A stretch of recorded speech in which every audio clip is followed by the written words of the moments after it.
erectile dysfunction. You know, if they're calling, isn't that intellectual Seasonal property? affective disorder, my favorite one. So when we go into treating these conditions or to prove the effectiveness of these conditions, aren't we stepping on the toes of their own intellectual property? So isn't that a losing battle before we even begin? Because it's not in our domain to begin with. Or am I missing something here? Help me out. No, you're right on the money. That's exactly right. The person who defines the problem owns the power to determine how to deal with it. That's exactly right. And this is something Reggie Gold would say. He'd say, medicine owns disease. Chiropractic can't buy some of it. The profession of medicine is defined as the entire treatment of all human diseases, including ones that they themselves define, because we know that, in fact, what most diseases are, D.D. Palmer said diseases are not entities. Diseases are names we give to altered physiology. Absolutely. D.D. Palmer said that in 1910. And you're saying it now. And I'm saying it now. The problem is that that's exactly the mechanism that the medical profession is using to control healthcare. They're defining healthcare in terms of what disease you have, and then defining proper healthcare as the treatment of that disease. So, right, we cannot win that battle unless we become medicine and have a better idea of how to define diseases. Chiropractic philosophy has said from the beginning that defining the diseases and attacking the diseases is a big waste of time. It's a better decision to make to help the person by enhancing their own ability to function. If a disease is just a name we give to how they're malfunctioning, that concept says once they malfunction, characterize it and do something about the malfunction. Chiropractic says don't wait until they malfunction. Help them function more properly.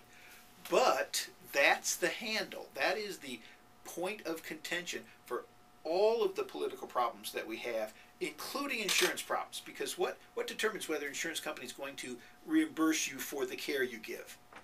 Whether the care you give is justified by the disease you're treating. If chiropractic would define subluxation as a disease, a lifelong chronic disease that took an adjustment whenever it flared up, and we could convince the medical profession that controls who and what are diseases, we all be in like Flynn. As a matter of fact, the way medicine is going to completely disable chiropractic is by doing that exact thing. Except they won't call it subluxation because they've spent 100 years poo-pooing that term, but do the same thing. You can define that as a disease. Medicine owns it.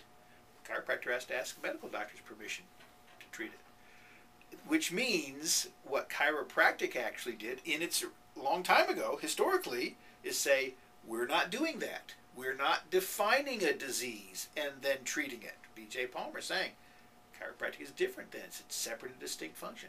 We're going to correct the subluxation. And then I hear some of our friends, I question the term, say, yeah, but isn't subluxation just another disease? It's like, no, it's not. Go look it up in Merck's manual. Medicine can't spend 100 years telling you, no, that's not a disease, but we're not going to let you treat it. And that's the rub. That's exactly the rub. And as a matter of fact, watch television.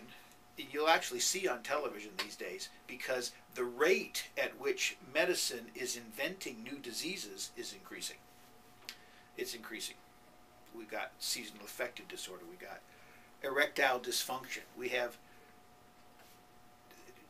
natural processes of aging can simply be defined as diseases because the standard against which the function is compared is a young person's function. So as you grow older, it appears as though, quite naturally, because it's nearly a universal function, your brain, your pineal gland makes less melatonin. So amelatonia is all we have to do is define that and say, so then if when you get older you make less melatonin, all medical people should be on melatonin replacement therapy. And they'll all sleep more like young people. And by the way, we can charge for it because it's a prescription drug. If I make it, if your own pineal makes it, it's just melatonin. on and on and on and on and on. Yeah. That's a frustrating one, no end.